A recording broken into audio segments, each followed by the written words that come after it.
Forbes India and Indeed present Top 30 Talent Leaders of 2024. Hi, I'm Shyamala Jayakumar and I lead talent acquisition for Commonwealth Bank of Australia in India. I've been with the organization for over 4.5 years now. I joined this organization when we were just around 35 people. It was a typical startup organization that I joined. But today I can proudly say that we are close to 6,000 people already in India.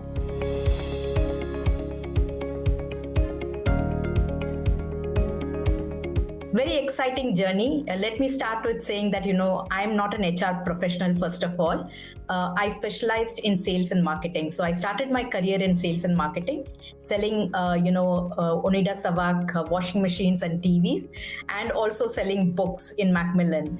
So I spent around, 6 to 7 years in managing sales and marketing for various organizations.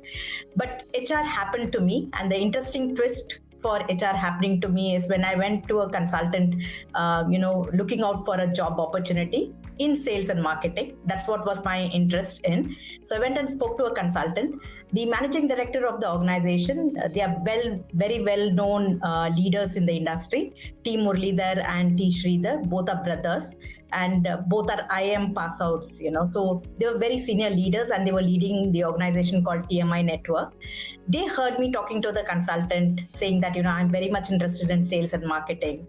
After speaking to the consultant, when I walked out the door, the consultant came running after me and said, "Ma'am, our managing director would want to meet up with you, and they have a job offer for you." So I was in the impression that I'm going to get into a sales and marketing role. So I went very excited. But when they both met me, they just offered me a role, which was called the recruitment consultant role. And it struck me saying that, recruitment is all about HR. And why is that they're offering me a recruitment consultant role? They only just told me that, take up this job, come and join us tomorrow. Then you will get to know whether you're getting into a sales role or you're getting into an HR role. That was a turning point of my way of thinking. So it's not about, what job you do. It is about how passionate you are about your job. So I think what T. Muralidhar and T. Sridhar saw in me was the passion that I was driving. And they felt that, while through, HR, I can also drive sales and marketing for them. So that's how my journey for recruiting started. And absolutely, there's been no look back after that. I've been, going year on year, organization to organization, building my capabilities in talent acquisition. So that's been my journey, how I shaped up into HR.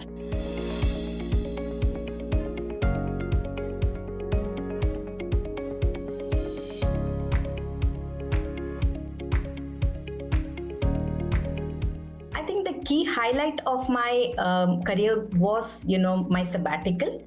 Like any other woman, every woman would go through a sabbatical in their career because of, childbirth. So I also had to take a break for a year because of my son.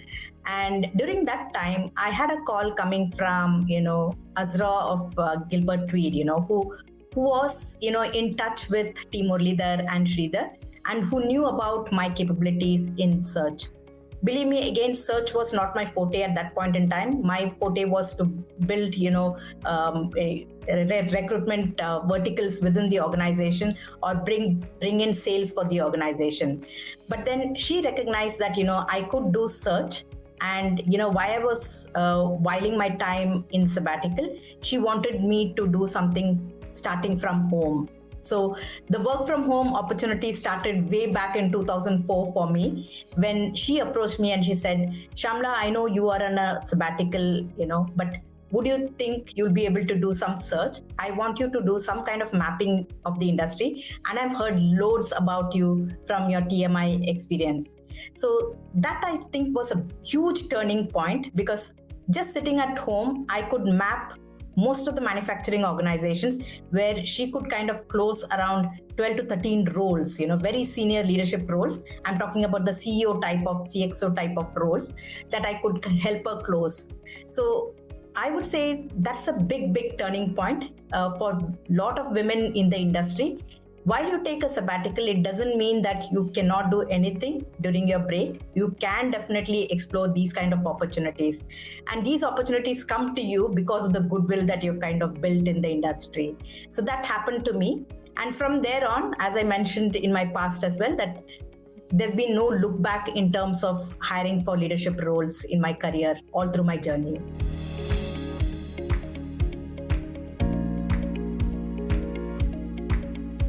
While we are all talking about tech capability and all of that, right? No more are we looking at simple talent like engineers, testers, or business analysts, or scrum masters, and things like that, right? Today, the business wants a talent who's a rounded professional. When I say rounded professional, a professional or an engineer who can do a business analyst role, who can do a scrum master role, who can do an agile role, who can do a testing role, right? Now, to get this kind of a skill is a huge challenge in the industry. Not that it's not available, it's available, but it's quite scarce, right? Or they should be upskilled or trained. Now, for talent acquisition, that becomes a huge challenge because the moment you start looking for talent in the market, there are people who kind of clone the CVs and start putting across the CVs, which talent acquisition team is not experts in terms of weeding those profiles, right?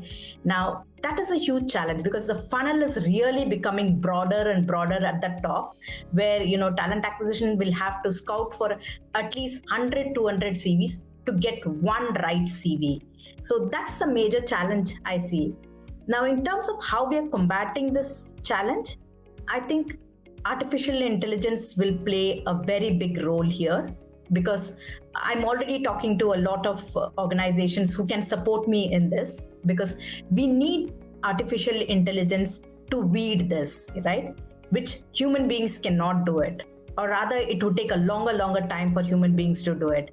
But artificial intelligence can work very quickly in terms of maybe doing a simple assessment or, lip reading of a candidate or, identifying a duplicacy of the candidate. All of that probably, artificial intelligence can do it, which we are kind of exploring in the industry right now.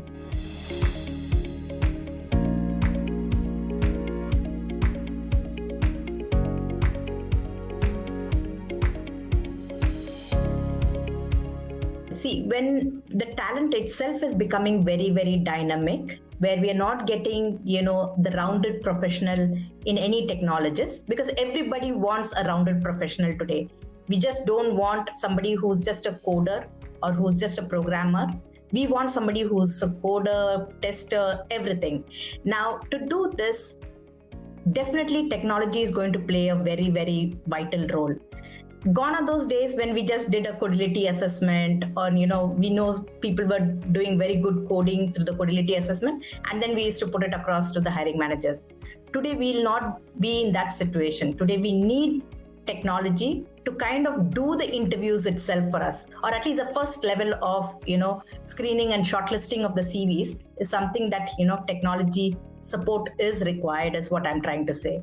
So, generative AI or AI is definitely going to play a very big role in the HR function as well.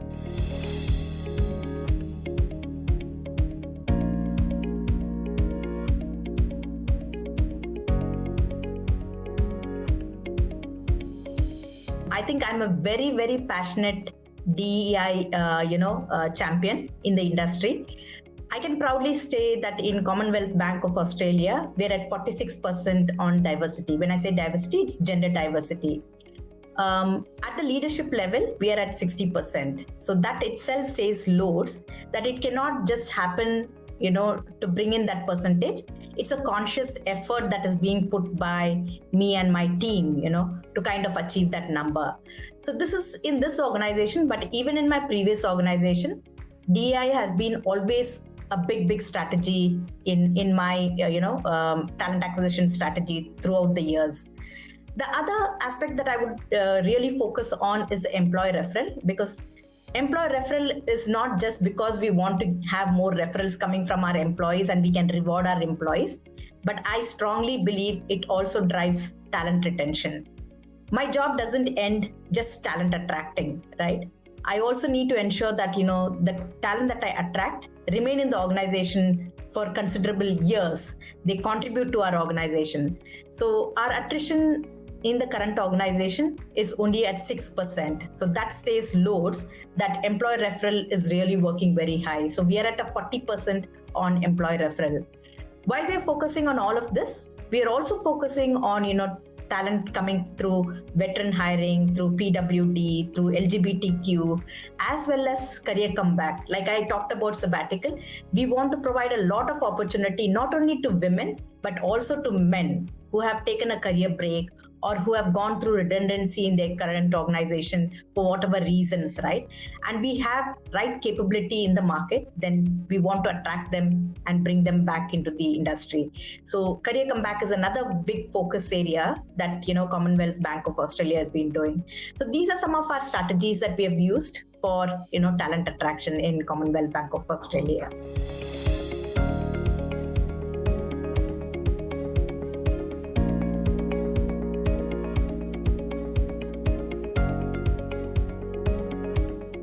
Just be yourself. Just be a great listener. If you want to be in this profession, we need to be great listeners. Forbes India and Indeed present Top 30 Talent Leaders of 2024.